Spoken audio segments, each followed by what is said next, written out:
Welcome back to Sturge Tropia. This is Sturge with episode 7 of Mining the Entropia universe.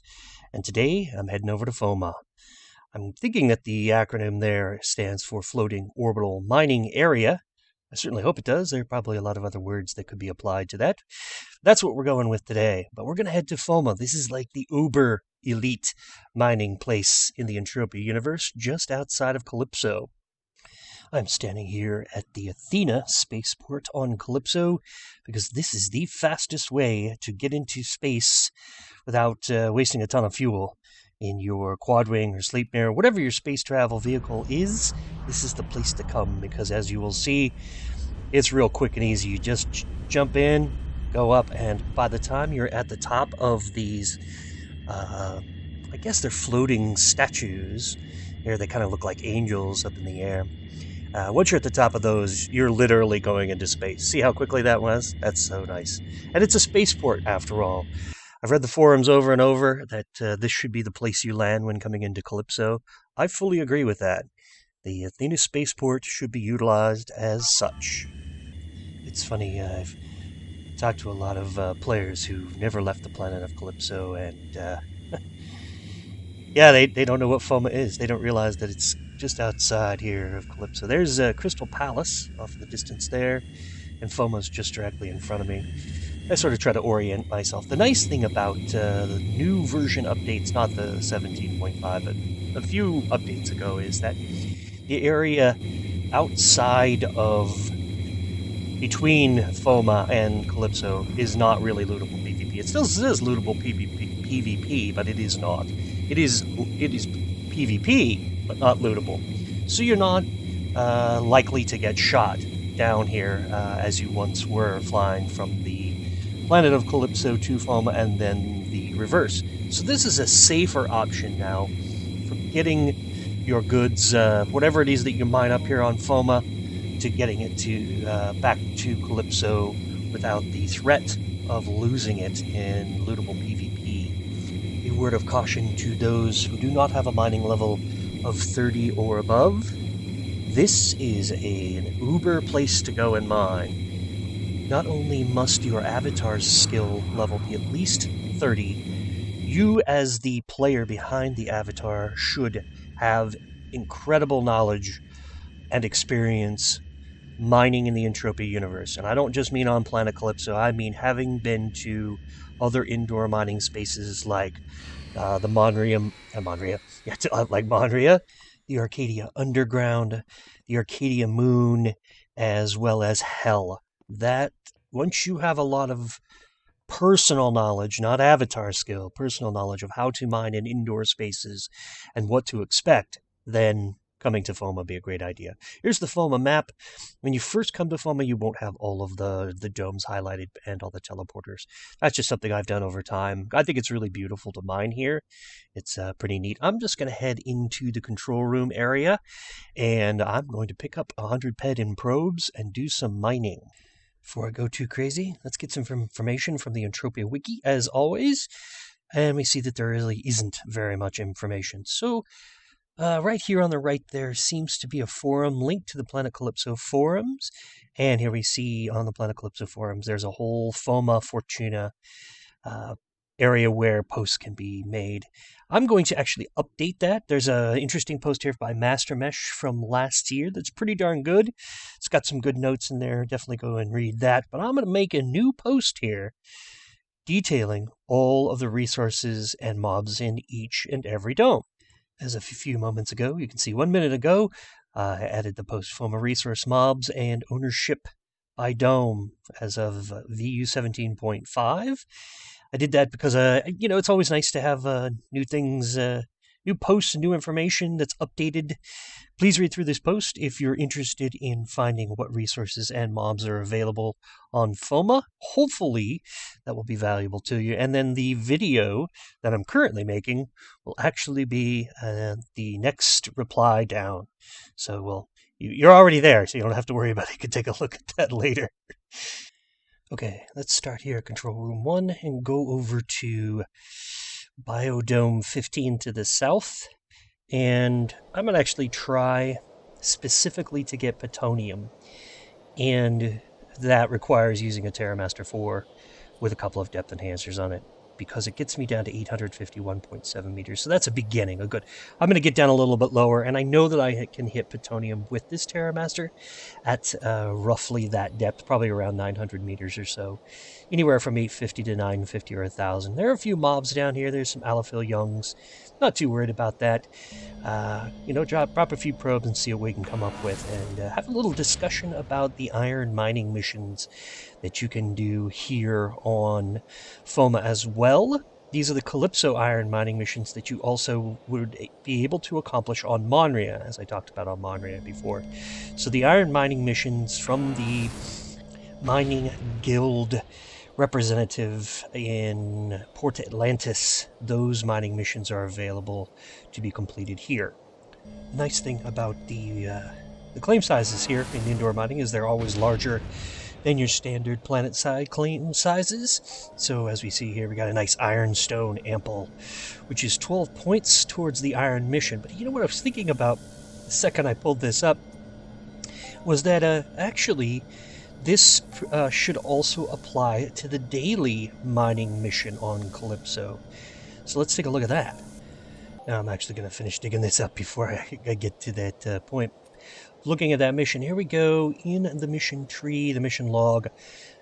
Daily mining mission 1, challenge 1, ironstone, and I did get I got the 136 stones applied to the daily mining mission. So there's another great benefit for, almost got a Allophil spawn on me there.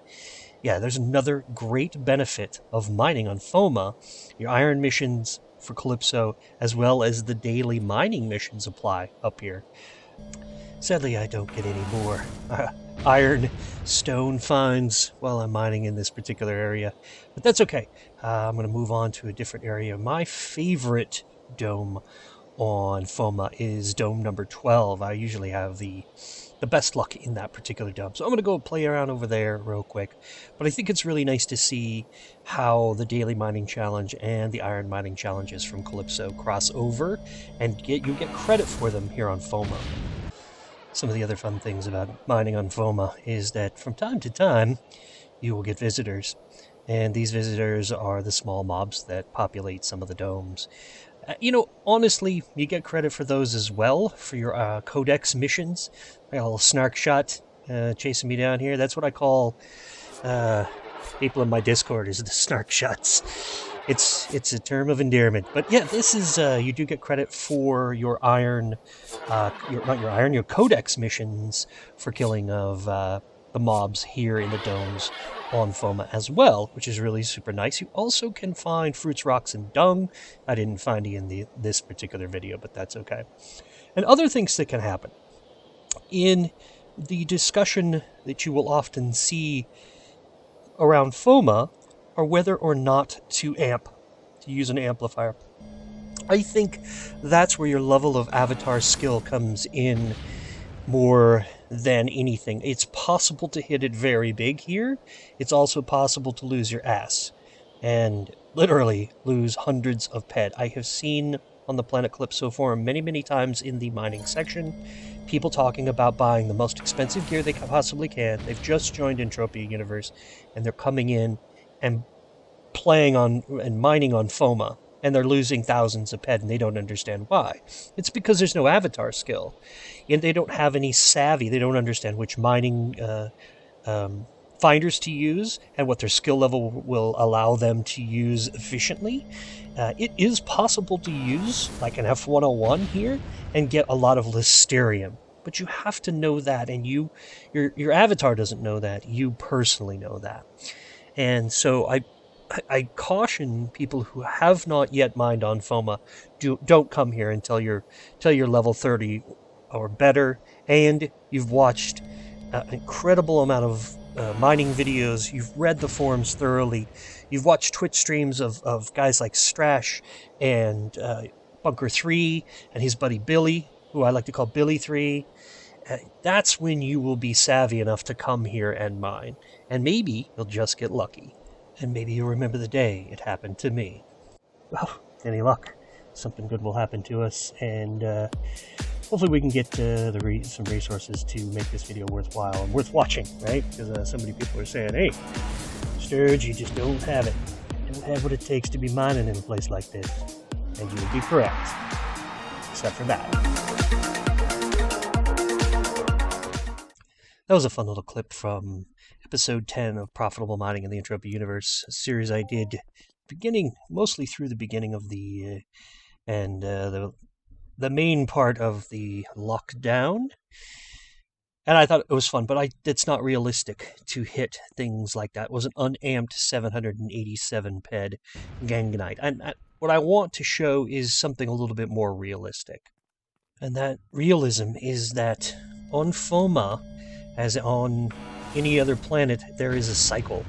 Some people like to call it a wave, a mining wave, but it's using not your avatar's skill level, but using your personal knowledge and experience to discern what is going on. Now, what I can see here is that there's somebody else out here mining. We've already seen it, and I get a listerium, ample listerium. I've already dropped about 5 drops, and I'm dropping with an F.O.M.A. We're at 517 meters, so it's no surprise that I'm getting listerium. But what I'm seeing is that other person, the other avatar that's out here mining, is mining in the center of the area. My experience is that if you mine on the borders, right on the edges of the walls here in the main area, in the wave, meaning the uptick in the wave or the uptick of the cycle, and I'm going to prefer to call it a cycle, you're going to do really, really well. Your hit rate is going to be high, something like 20%. And 20% with amples or better is a profitable mining run. Now, here I am, sort of getting a little closer to the wall than the other person who's mining out here, and I get another hit. This is again with the F105, 755 meters, and I probably only dropped maybe 15 to 20 ped in probes so far, and I'm over 30 ped in return, so that's pretty good. Quick thing though, I don't want to create a false sense of security here.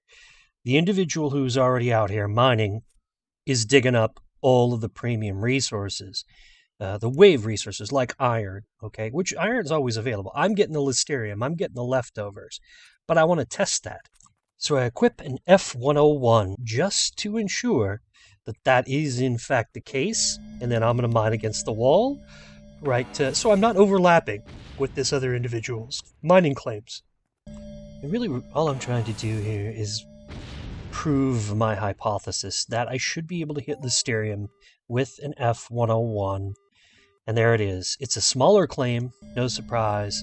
That's perfectly reasonable. Now I know that what is going on. I'm definitely in the uptick of the cycle, that the hit rate is increased here in the main area, which I've seen before, and now what I need to do is to switch.